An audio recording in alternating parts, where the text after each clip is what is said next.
Good afternoon from Digha. এখন আমরা আছি নিউ দীঘা, আর এখন আমরা বেরিয়ে পড়েছি নিউ দীঘার সমস্ত সাইট সিন দেখার জন্য। এখান থেকে আমরা যাব এখন উদয়পুর সি বিচ, তারপর ওখান থেকে তালসারি হয়ে যাব হচ্ছে চন্দনেশ্বর মন্দির। তো চলো যাই। আর দেখো আমরা কতটাই সমুদ্রের কাছাকাছির মধ্যে কম বাজেটে হোটেলটা পেয়েছিলাম, আর সেটাই দেখাচ্ছি। দেখো এই সামনেটা দেখো অটোগুলো আর দোকানগুলোর পরেই সমুদ্র, আর এখান থেকে আমরা এই ভাবছি সমুদ্রের পাড় দিয়ে যাব, দেখা যাক যাওয়া যায় কিনা। আর এই যে ডান দিকে যে ঘরগুলো করা আছে, কেউ যদি চাও যে গাড়ি নিয়ে আসবে বা কিছু, এখানে গাড়ি পার্ক করে আর এই ঘরের ভেতর গিয়ে মানে নিজেদের লাগেজ টাগেজ মানে দিয়ে জমা রেখে মানে সমুদ্রে স্নান বা ঘোরাঘুরি করা যেতে পারে। খুবই কম পয়সায় এখানে রাখা যায়, এটা সরকারি জায়গা, কোনো প্রবলেম হওয়ার কথা নয়, তো চাইলে যেতে পারো। আর এই হলো সামনে সমুদ্র, আর এখান দিয়ে যাবো।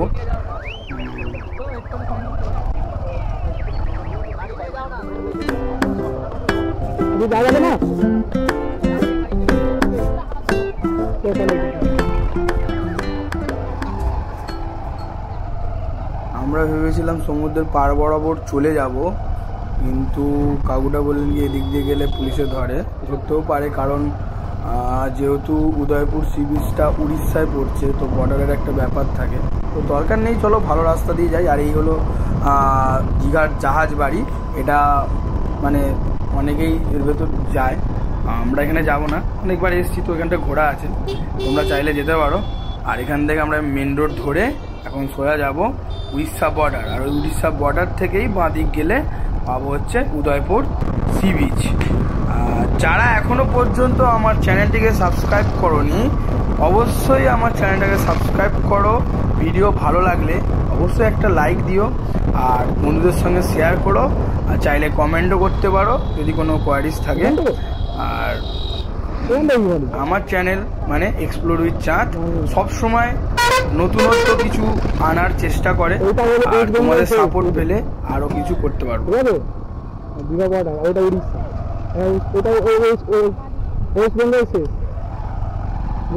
এই মাত্র আমরা পার করলাম ওয়েস্ট বেঙ্গল বর্ডার, আর আমরা উড়িষ্যা এন্টার করে গেছি। আর এই হচ্ছে উদয়পুর সি বিচের অটো স্ট্যান্ড। নিউ দীঘা থেকে উদয়পুর সি বিচ আসতে গেলে অটো বা টোটো করে আসা যায়, যেটা নিউ দীঘা থেকেই পাওয়া যায়। ওখানে অটো টোটো স্ট্যান্ড আছে, চার্ট আছে, সেই চার্ট ধরে আসা যেতে পারে, বা কেউ রিজার্ভ প্রাইভেট কারে করে বিভিন্ন জায়গা ঘুরতে পারে, সেটা তার ব্যক্তিগত ব্যাপার। আর আমরা এই চলে এসেছি উদয়পুর সি বিচ, আর এখানে আমরা গাড়িটা রাখবো, যেটার জন্য 10 টাকা করে লেগেছিল।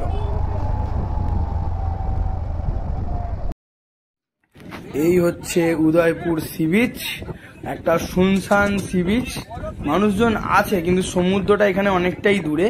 আর এখানে প্রচুর হাওয়া দিচ্ছে, দেখো আমার মানে জ্যাকেট ফ্যাকেট কিরম নড়ছে।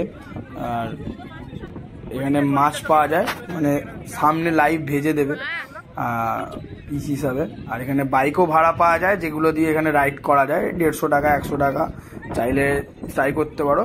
আমরাও এখানে বাইক ট্রাই করি, যেহেতু আমরা বাইক নিয়ে এসেছি। আর এখান থেকে আমরা একটু ফটো সেশন করে বেরিয়ে যাব চন্দনেশ্বর। তার আগে যাব ওই তালসারি বিচ, তারপর চন্দনেশ্বর। চলো, আমরা এখান থেকে পার্কিং স্লট থেকে গাড়িটা বার করে বেরিয়ে পড়েছি এখন তালসারি সি বিচের দিকে। আর এখান থেকে তালসারি সি বিচ কাছেই আছে, ওই 6-6.5 কিলোমিটার মতো।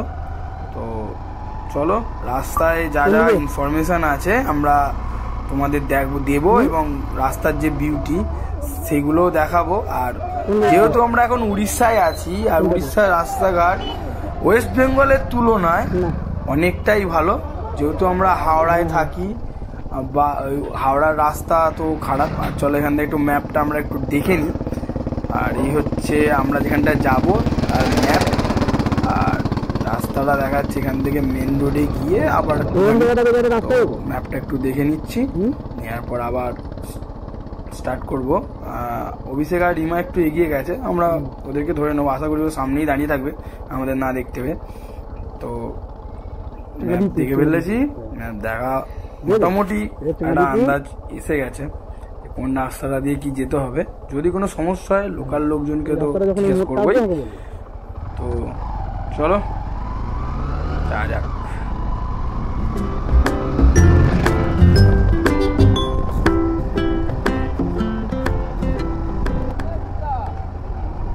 আর এই আবার বাঁ দিক টান নিয়ে নিলাম, পেছনে রয়ে গেল ওয়েস্ট বেঙ্গল। আর আমরা এখন যাচ্ছি উড়িষ্যা এখন আছি, আর যাচ্ছে এখন তালসারি সি বিচ। আর যেতে যেতেই একটা মন্দির দেখতে পেলাম, না দাঁড়িয়ে থাকতে পারলাম না, তো এখানে একটু গাড়িটা রেখে ভেতরটায় যাব। এই হচ্ছে সেই মন্দির, ভেতরে বিগ্রহের ফটো তোলা নিচে, তাও যতটা পারবো তোলার চেষ্টা করব। জানো তো আমরা ইউটিউবার, একটু নাক লজ্জাটা কমই থাকে। তো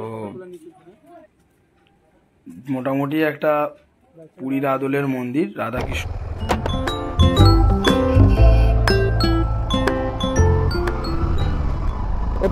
মন্দির দর্শনের পর আবারও বেরিয়ে পড়লাম আমাদের গন্তব্যের দিকে। আর রাস্তাটা দেখো বন্ধুরা, দু সাইডে ডবল লেন রাস্তা।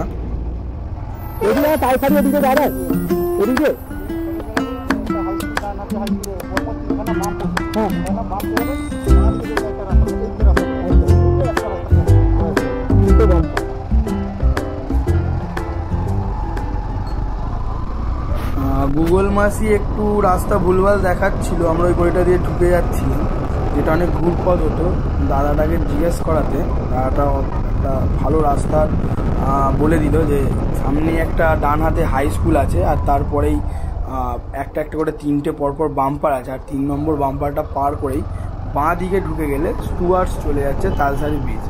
আর এখানে রাস্তাও অনেকটাই চওড়া আর অনেক পরিষ্কার, আর দু সাইডে গাছ, গ্রাম্য পরিবেশ হলে যেরকম একটা হয়। আর আমরা দেখতে দেখতে ডান হাতে দেখছো আমাদের এই স্কুলটা চলে এসছে, হাই স্কুলটা। প্রথম বাম্পার পার করলাম যেটা দেখিয়েছি, আর এই হলো আমাদের সেকেন্ড বাম্পার। সেকেন্ড আর একটা বাম্পার বলেছে, দেখা যাক। আর এই হলো আমাদের 3 নম্বর বাম্পার, আর এই হলো বাঁ দিকের রাস্তা। ও দাদাকে থ্যাঙ্কস, যদি কখনো আমাদের ভিডিও দেখে তো তার জন্য আগে থেকেই থ্যাঙ্কস বলে দিচ্ছি। খুব সুন্দর, যেটা বলেছিল সেটাই আছে, যেহেতু লোকাল লোকজন। আর এই দু সাইডে দেখছো শুধু পান বরজ, ব্যাপক লাগছে। যদি কখনো এখানে আসো মন খুশ হয়ে যাবে। চাইলে আসো আসো, সবাই আসো, দেখে যাও নতুন জায়গা। আর আশা করি দেখেছো অনেক, কিন্তু এইভাবে এসে বাইক নিয়ে বা প্রাইভেট গাড়ি নিয়ে এসো, তাহলে আরও সুন্দরভাবে দেখতে পাবে। আর আমরা আস্তে আস্তে এন্টার করে যাচ্ছি তালসারি সি বিচ। আর সামনেটা দেখো মনে হচ্ছে পুরো সমুদ্র, আর ঢাল পুরো নিচের দিকে ঢালে নেমে যাচ্ছি পুরো। আর গাড়িটা কোথায় রাখবো একটু দেখে নিই, কারণ আমাদের আগে গাড়ি পার্কিং, তারপর ঘোরাঘুরি, এরকম ব্যাপার আছে আর কি। তো গাড়িটাকে রাখি, এখানে সব রাখা আছে, বেশ ভালো ব্যবস্থা। গাড়িটাকে রেখে দিই। এ বাবা, নামবো কোথা দিয়ে? রাস্তায় তো খুঁজে পাচ্ছি না। সমুদ্র তো অনেক দূরে চলে গেছে, আর নিচে পুরো খাদ। দেখো নৌকাগুলো সব যেন মাটিতেই চলছে, এরকম ব্যাপার। বেশ ভালো লাগছে, খুঁজেই পাচ্ছি না। দেখো রাস্তাটা চারদিকে শুধু খোঁজার চেষ্টা চলছে কোন দিক দিয়ে সিঁড়ি। তো অবশেষে আমরা সিঁড়ি খুঁজে পেয়ে নিচে নেমেছি। আর দেখো এখান থেকে জলটা একটু দূরে সরে গেছে, এখানটা পুরো চর পড়ে গেছে, নৌকাগুলো যেন আটকে আছে। আবার তারপরে আবার একটুখানি গিয়ে একটু জল আছে, আবার তারপর অনেকটা চর পড়ে গেছে। বেশ জায়গাটা একটা অন্যরকমই অপরূপ জায়গা। একটু ফটো টটো তুললাম, আর এখান থেকে আবার বেরোবো চন্দনেশ্বর মন্দির। গাড়ি স্টার্ট করে দিয়েছি। আর এখানটা দেখো অনেকটাই ঢাল, যে আমরা বলছিলাম আসার সময়। আর এখন অন্ধকার হয়ে গেছে, ঘড়িতে বাজে প্রায় 6টা। আর আমাদের চন্দনেশ্বর মন্দির খোলা থাকবে মাত্র 6:30 পর্যন্ত। আর এখান থেকে চন্দনেশ্বরের মন্দিরের ডিস্টেন্স 2.1 কিলোমিটার। আর দেখো রাস্তাটা কেমন ঢাল উঠে যাচ্ছে, পুরো খাড়াই, যেন মনে হচ্ছে পাহাড়ে গাড়ি চালাচ্ছি। বস, সমুদ্র ঘুরতে এসেছি, পাহাড়ের এনজয়মেন্ট নিচ্ছি, মানে মনে একদম কি বলবো, ভরপুর আনন্দ, ব্যাপক অ্যাডভেঞ্চার, কোনো খামতি নেই। এই যে বাইক নিয়ে এসেছি, কোনো প্রবলেম নেই, মানে মন ভরে একদম অভিজ্ঞতা নিয়ে যাচ্ছি আর আনন্দ বুকে সঞ্চয় করে নিচ্ছি। মানে মানে না এলে বোঝাতে পারবো না যে কি ব্যাপার। যদি কখনো আসো বুঝতে পারবে। আর এই জায়গাটা দেখো কিরকম কুয়াশা, যেন মনে হলো মেঘালয় দিয়ে পাস করছি, তাই না? না, একদম আগুন জ্বালিয়েছিল তো। তো চলো, মজা করছিলাম। আর এখানে একটু একটু রাস্তাটা খারাপ, খুব খারাপ না, তাও অনেক ভালো আমাদের। মানে আর বললাম না কোথায়। চলো, আর একটুখানি গেলেই চলে আসবো চন্দনেশ্বর মন্দির। দেখা হচ্ছে একদম চন্দনেশ্বর মন্দিরে।